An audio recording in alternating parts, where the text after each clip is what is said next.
Hi, ఒక ప్రశ్నతో మొదలు పెడతాను. మీ జీవితంలో మీరు తీసుకున్న నిర్ణయాలు నిజంగా మీకోసమా, లేక సమాజం ఏమంటుందో అన్న భయంతోనా?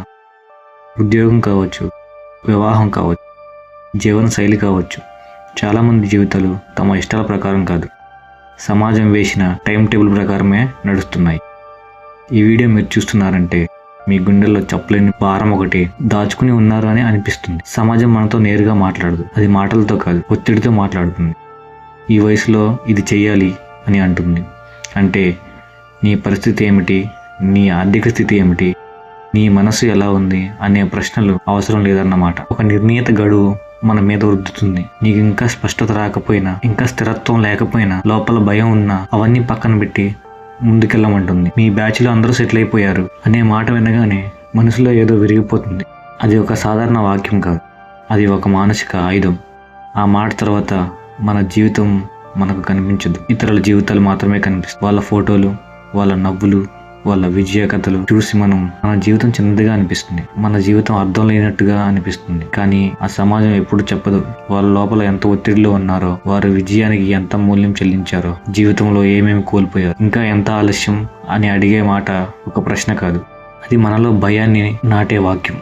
ఆ భయంతో మనం ఆలోచించడం మానేస్తాం, నిర్ణయాలు తీసుకోవడం మొదలు పెడతాం. భయంతో ఎంచుకున్న నిర్ణయం, భయంతో ఎంచుకున్న ఉద్యోగం, భయంతో చేసుకున్న వివాహం, భయంతో నిర్మించిన జీవితం బయటికి బాగానే కనిపిస్తాయి, కానీ లోపల మనల్ని కుంగదీస్తాయి. విచిత్రం ఏమిటంటే సమాజం ఒక్కసారి కూడా అడగదు నువ్వు నిజంగా సంతోషంగా ఉన్నావా అని. నీ మనసు ఈ బాధ్యతను మోయగలదా అని అడగదు. ఈ నిర్ణయం నీ భవిష్యత్తును కాపాడుతుందా లేదా నాశనం చేస్తుందా అనే ఆలోచన కూడా చేయదు. ఎందుకంటే సమాజానికి కావాల్సింది నీ విజయం మాత్రమే, నీ జీవితం కాదు. సమాజం అనేది ఒక స్టేజ్లో కూర్చున్న ఆడియన్స్ లాంటిది. నీ కష్ట సమయంలో నిశ్శబ్దంగా ఉంటుంది, నీ విజయం వచ్చినప్పుడు మాత్రమే చప్పట్లు కొడుతుంది. అలాంటి ఆడియన్స్ లాంటి సమాజాన్ని సంతోషపెట్టడానికి మన జీవితాన్ని త్యాగం చేయడం ఎంత పెద్ద తప్పో అర్థం కావాలి. ఆ సమాజం నీ బిల్లులు చెల్లించదు, నీ కన్నీళ్లు తొడవదు, నీ బాధను మోయదు. ప్రపంచంలో ఎంతో మంది సమాజం చెప్పిన టైం లైన్ ని పక్కన పెట్టి తమ దారిలో నడిచారు. వాళ్ళకు విజయం వచ్చిన తర్వాత సమాజం వాళ్ళని చూసి ప్రేరణ పొందింది. అంతకు ముందు వరకు మాత్రం ప్రశ్నలే, విమర్శలే. మనలో ఒక సాధారణ మనిషిని చూడండి, కెరీర్ ఇంకా స్థిరపడక ముందే వివాహం ఒత్తిడికి సరే అంటాడు. ఈరోజు అతని జీవితం మానసిక ఒత్తిడిలో నిండిపోతుంది, ఆర్థిక భారాలు పెరిగిపోతాయి, కళలు నలిగిపోతాయి, సమాజం ప్రశాంతంగా ఉంటుంది, కానీ అతని జీవితం మాత్రం కాదు. అందుకే ఒక విషయం గట్టిగా గుర్తుపెట్టుకోవాలి, సమాజం ఇచ్చిన రూల్ బుక్ మన జీవితానికి సరిపోదు.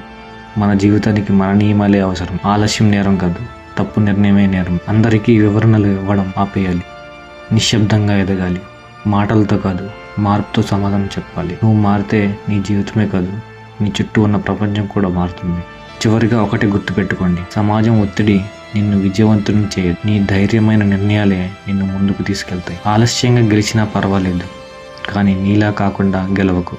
నీ జీవితంపై నియంత్రణ నీ చేతుల్లో ఉండాలి, సమాజం చేతుల్లో కాదు. వయసు పెరుగుతుందంటే జీవితం అయిపోతుంది అని కాదు, ధైర్యం కూడా పెరగాలి. ఈ వీడియో మీకు నచ్చినట్లయితే ఒక లైక్ చేయండి, ఈ వీడియోని మీ మిత్రులకు షేర్ చేయండి. మా లైఫ్ గుర్తులు ఛానల్ని సబ్స్క్రైబ్ చేసుకోండి.